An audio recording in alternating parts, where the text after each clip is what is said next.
Hey everyone, and welcome back to Teen Mind, the podcast where we explore the questions that don't always have a clear answer, but are still worth asking. I'm Allegra, and today I want to talk about something that I think every teenager has experienced, even if we don't always admit it. Today's question is simple, but kind of strange. What if failure isn't the opposite of success? At first, I know it sounds really weird, a bit strange, but bear with me. During the time we grow up, we are taught the exact opposites. So you either pass or you fail. You win or you lose. You succeed or you don't. Everything seems split into two great categories. The good and bad. Good on one side and bad on the other. As if they're enemies, as if they cancel each other. But the older I get, the more I wonder if that's actually true. Because if failure really were the opposite of success, then why does almost every successful person have a story filled with it? Think about learning to ride a bike. Nobody expects a child to get on a bike for the first time and cycle away perfectly. Failing is a part of learning. In fact, if a child never fell, we'd probably assume that they never really tried. So why does that mindset disappear when we grow up? Why is it that when we're 16, failing one exam, losing one competition, or making one mistake suddenly feels like proof that we're not good enough? Somewhere along the way, failure, I think, stopped being part of the process. It became something to avoid at all costs. And I think school plays a role in that. So from a young age, we're graded. You hand in your assignment and you get a number on it. You get letters, percentages, predicted grades, rankings. And don't get me wrong, assessments has its place. It really helps me understand where I am with my learning, if I understood the topic well. But sometimes it unintentionally teaches us that mistakes are something that I'm supposed to hide, that we're supposed to hide. So, for example, when I get my test back, when people get a test back, what's the first thing that they ask? What did you get? Not what did you learn? So imagine if that question were reversed. How different would school feel? As an IB student, I definitely feel this sometimes. It's easy to think every test matters, every assignment, every predicted grade, and because so much of our future seems connected to these numbers, it's tempting to believe that every mistake is permanent. But when I really think about it, the mistakes I remember most aren't the ones that held me back. They're the ones that changed how I approach things and how my mentality changed and how I grew while making these mistakes. So, there is a psychologist called Carol Dweck that introduced the idea of a growth mindset, and I think it's one of the most interesting ways to think about failure. She found that people who believe abilities can improve through effort tend to respond very differently to setbacks than people who believe talent is fixed. Imagine two students who both fail the same maths test. One of them thinks, oh, I'm just bad at maths, and the other thinks, I don't understand this yet. Okay, so keep in mind, this word yet changes everything. The result is exactly the same, but the story they tell themselves is completely different. And sometimes the story we tell ourselves matters more than what actually happened. I don't think failure hurts us as much as the meaning we attach to it. So if I fail an exam, that's one event.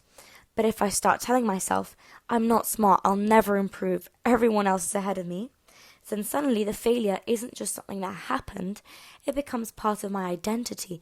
And that's a dangerous place to be, because we're no longer talking about a bad result, we're talking about self-worth that is going down. And I wonder if that's why lots of teenagers like myself are often afraid of failing, because it's not the failure itself. Maybe it's what we think it says about us. So that's something completely different. We don't just fear getting something wrong, we fear being seen as someone who gets things wrong. There's a huge difference. And of course, social media doesn't really play a good a good part in this. It doesn't actually help. We usually see the finished product, the acceptance letter, the trophy, the perfect performance, the smiling photo. Rarely, and I mean rarely, do we see the dozens of failed attempts that came first. It's almost as if success appears overnight, but it doesn't. And I think anyone who listens to this knows. We just don't get to see the chapters before the ending. But here's something I find fascinating. Have you ever noticed that some of your biggest worries eventually become stories you laugh about? Think back to something that felt like the end of the world 2 or 3 years ago. Maybe a friendship ending, a bad grade, embarrassing yourself in class. At the time, it probably felt huge. Now, it's just a part of your story and you're probably giggling about it with your friends. But not because it didn't matter at the time, but because you kept living. Life kept moving on, and so did you. Sometimes we're so close to a problem that we can't imagine a future where it no longer hurts. But that future usually arrives. I also think we misunderstand what confidence is. We often imagine confident people never fail, that confident people always know what they're doing. But maybe confidence isn't believing you'll never fail. Maybe it's believing you'll be okay if you do. Those are completely different things. One depends on perfection, the other depends on resilience. And resilience is something you build over time, not something you're born with. There's a quote from author J.K. Rowling, which I'm sure all of you know, that has always stayed with me. It is impossible to live without failing at something. So whether you admire her or not, I think that sentence is hard to argue with.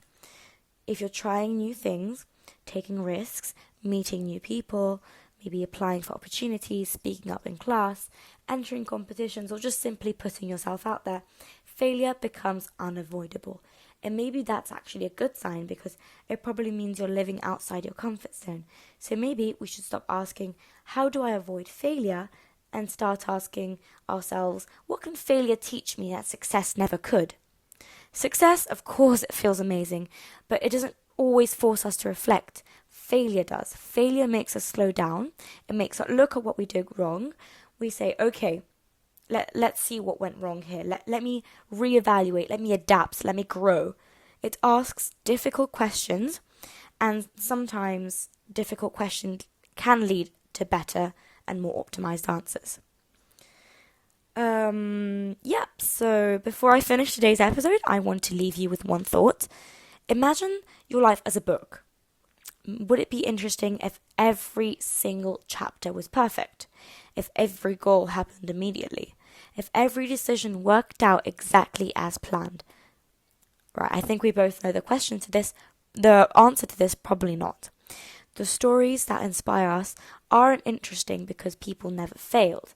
They're interesting because people kept going. Maybe success and failure aren't opposites at all. Maybe they're partners. Maybe one gives meaning to the other. So the next time something doesn't go the way you hoped, instead of asking, why did I fail? Try asking, what chapter am I in? Because maybe you're not at the end of the story because you're just in the middle of it.